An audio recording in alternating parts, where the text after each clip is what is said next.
Hello, नमस्कारम। आप सभी की प्रार्थनाएँ आपके जीवन में नए उजाले को लेकर आएँ और आप सभी अपने हाईएस्ट पोटेंशियल में पहुँचने के लिए जितनी भी मेहनत कर रहे हैं, उसका रिजल्ट आपको जल्दी मिले। हम बहुत ही अच्छे टॉपिक पर बात करने जा रहे हैं, जो रिलेटेड है ओवरथिंकिंग से, एंग्जायटी से, स्ट्रेस से और कहीं हद तक माइंडफुलनेस से। क्या आपने कभी सोचा है कि हमारे माइंड के हमारे ही थॉट्स, हमारे ही विचार, हमारे ही शब्द हमको परेशान करने लगते हैं? इसका जवाब ये है कि 90% थॉट्स रेपिटेटिव होते हैं। हमारा ब्रेन एक खास तरह के मैकेनिज्म को फॉलो करता है। उसका काम है, मेन काम एनर्जी बचाना, प्रेडिक्ट करना, ना कि कुछ नया सोचना। वो हमेशा इसी भिड़ंत में लगा रहता है कि किस प्रकार से वो अपनी ऊर्जा को बचा पाए और एक्सट्रीम वर्स्ट कंडीशन को सोचने लगता है। इसलिए जब कभी भी हम लोग थॉट या प्रोसेस से शांति से विचार करने लगते हैं, तो हम देखते हैं कि हम हमेशा खतरे की ओर, नेगेटिव पैटर्न्स की ओर ज़्यादा भाग रहे होते हैं। लेकिन आखिरकार इसका इलाज क्या है? इसके लिए हमें पहले उस मैकेनिज्म को समझना पड़ेगा। हमारा जो माइंड है, दिमाग है, वो पैटर्न्स बनाता है, जैसे कि हैबिट्स, बिलीव्स, रिएक्शंस, और ये बार-बार एक पैटर्न की तरह बनने लगता है, जो रिपीट होता है और पैटर्न बन जाता है, और इसे ही लूप कहा जाता है। और यही लूप बार-बार चलता रहता है। इसी तरीके से हमारे ब्रेन में न्यूरल पाथवे सिस्टम मजबूत हो जाता है। ये जितना रिपीट होता जाता है, उतना ही ज़्यादा ऑटोमेटिक बन जाता है। हम कह सकते हैं कि हमारा माइंड एक ऑटो प्ले मशीन है, ना कि कॉन्शियस थिंकर। इवोल्यूशन का रूल सिंपल था, सही होना जरूरी नहीं है, बल्कि जिंदा रहना जरूरी है। इसके पीछे एक लॉजिक भी है। हमारे एंसेस्टर्स जंगल में रहते थे और वहाँ डेंजर का मतलब रियल चांस होता था। इसलिए ब्रेन का काम खतरे को जल्दी पहचानना होता है, और ताकि वो तुरंत रिएक्शन देने से बच पाए।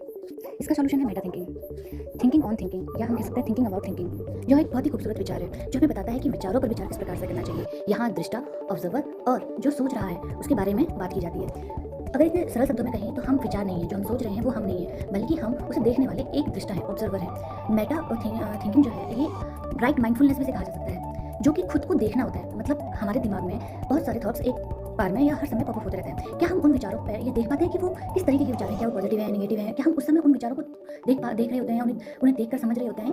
इतनी अपनी कॉन्शियसनेस को बढ़ाना कि हम अपने विचारों पर विचार कर पाएं। अपने विचारों, भावनाओं, निर्णयों को देखने, समझने और उन्हें नियंत्रित करने की क्षमता को ही मेटा थिंकिंग कहा गया है। और ये बहुत अच्छी एबिलिटी है। अगर आप लोग इस पर काम करना शुरू करेंगे तो आप पाएंगे कि आप अपने ऑटो मोड से बाहर निकल रहे हैं। इसमें 3 लेवल्स होते हैं। एक होता है अवेयरनेस, मैं क्या सोच रहा हूँ। एक होता है एनालिसिस, मैं ऐसा क्यों सोच रहा हूँ। और एक होता है रेगुलेशन, क्या मुझे ऐसा सोचते रहना चाहिए। गौतम बुद्ध के अनुसार इसे राइट माइंडफुलनेस कहा गया है, और राइट माइंडफुलनेस को ही मेटा थिंकिंग कहा गया है। और मेटा थिंकिंग क्या हुई? अपने विचारों पर विचार करना, देखना कि हम किस तरीके के विचारों से ग्रस्त हैं, और जो हमारे विचार हैं वो कौन से विचार हैं, और ये विचार आ कहाँ से रहे हैं। सेल्फ क्वेश्चनिंग करना ही मेटा थिंकिंग कहलाई जाती है। इसमें 5 या 6 कुल स्टेप्स होते हैं। पहला स्टेप होता है कैच द थॉट। अभी मैं क्या सोच रहा हूँ, इस बारे में अपनी कॉन्शियसनेस को ले आना। फॉर एग्जांपल, आपके दिमाग में अभी जो भी थॉट चल रहा है, उस थॉट को पकड़ना कि हाँ, ये थॉट मैं भी सोच रहा हूँ। स्टेप 2 है आइडेंटिफाई टाइप। मतलब ये जो विचार चल रहा है, किस तरीके का है, डर का है, ईगो का है, डिजायर का है या लॉजिक का है, ये किस टाइप का है, इसे खोजना, इसे आइडेंटिफाई करना। तीसरा है चैलेंज, क्या यह फैक्ट है या अजम्पशन है, इसका पता लगाना, चैलेंज करना, ये सही है या ये मेरे ही विचारों का एक लूप मेरे दिमाग में चल रहा है, ये जानना। इसमें स्टेप 4 है डिस्टेंस योरसेल्फ। मतलब आप अपने विचारों से अपने आप को अलग करिए, क्योंकि ये बात सत्य है कि वो विचार है वो आप नहीं है। आप में और विचारों में बहुत अंतर है, और इस अंतर को एक सेपरेट करना, एक बाउंड्री लाइन से सेपरेट करना। स्टेप 5 पे रिप्लेस ड्रॉप। अगर वो थॉट आपके लिए यूजफुल है तो उसे रखिए, नहीं है तो उसे छोड़िए। मेटा थिंकिंग इन 5 लेवल्स में बहुत बढ़िया से काम करती है। अगर आप इन 5 स्टेप्स को फॉलो करेंगे तो आप जान पाएंगे कि विचारों पर विचार, अपने विचारों, भावनाओं, निर्णयों को देखने, समझने और उन्हें नियंत्रित करने की क्षमता आप में विकसित हो चुकी है।